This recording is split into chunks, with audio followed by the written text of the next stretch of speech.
The air was thick with tension as thousands of farmers gathered outside Downing Street, their anger palpable. Labour's controversial inheritance tax changes had ignited outrage among Britain's rural communities, threatening the very foundation of family farming. Placards demanding fairness waved in unison, chants of "Hands off our farms" echoed across Westminster, and political heavyweights lined up to address the swelling crowd. Yet, as speaker after speaker took the stage, Conservative leader Kemi Badenoch, Liberal Democrat Ed Davey, even Jeremy Clarkson, there was one name glaringly absent: Nigel Farage. The decision to exclude Farage, leader of Reform UK and a figure synonymous with British populism, sent shockwaves through the political landscape. GB News host Stephen Dixon was quick to brand the move ridiculous, and social media erupted with accusations of political bias. Farage, after all, had long positioned himself as a champion of rural Britain. His image as a flat-cap-wearing, Barber jacket-clad man of the people seemed tailor-made for this very event. But Farage wasn't just left off the speaker's list. He was deliberately silenced. The protest organisers, led by farmer Ollie Harrison, insisted their decision was apolitical. They claimed the event's purpose was to convince Labour to reconsider its tax proposals, not to indulge in political grandstanding. Harrison told reporters, "We wanted this to be about farmers, not about politics." Yet this explanation did little to quell the outcry. Critics saw Farage's exclusion as a calculated move, driven by fears his magnetic presence would dominate the narrative and turn the event into the Nigel Farage show. A source close to the protest revealed another layer to the controversy: Conservative Party pressure. Rumours swirled that senior Tory figures had intervened behind the scenes, wary of Farage using the protest as a springboard for Reform UK. While Conservatives officially denied any involvement, whispers of sabotage gained traction. Farage, after all, has become a thorn in the side of both Labour and the Tories, steadily eroding their voter bases and emerging as a wild card in Britain's fractious political arena. Farage himself did not stay silent. Taking to X, where he boasts over 2.1 million followers, he live-streamed the protest, offering his unfiltered commentary. "I would have spoken the truth," he declared in one fiery post, accusing the establishment of conspiring to keep him out of the spotlight. Supporters rallied to his side, flooding social media with calls of injustice.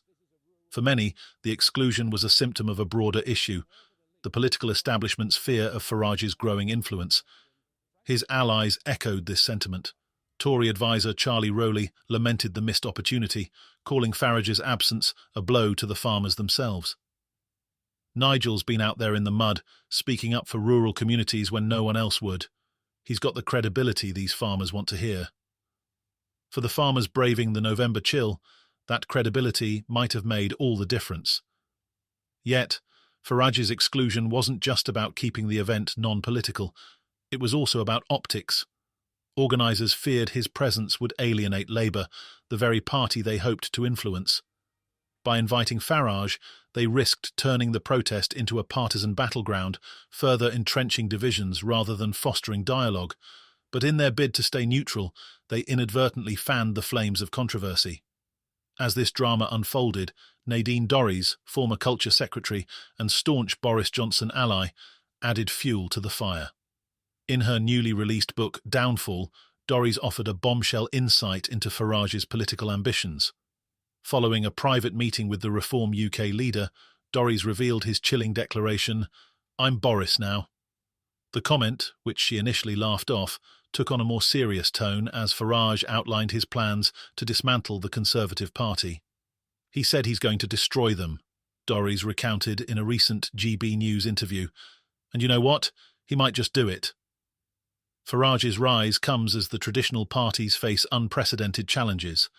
Labour, plagued by scandals and unpopular policies, has seen its approval ratings nosedive. Keir Starmer, once hailed as the party's saviour, is now grappling with plummeting popularity. Polling data reveals a grim picture. Labour's support has dropped sharply, with key demographics turning their backs on the party. The controversial inheritance tax proposal is only the latest in a series of missteps that have alienated voters. On the Conservative side, the situation is no better.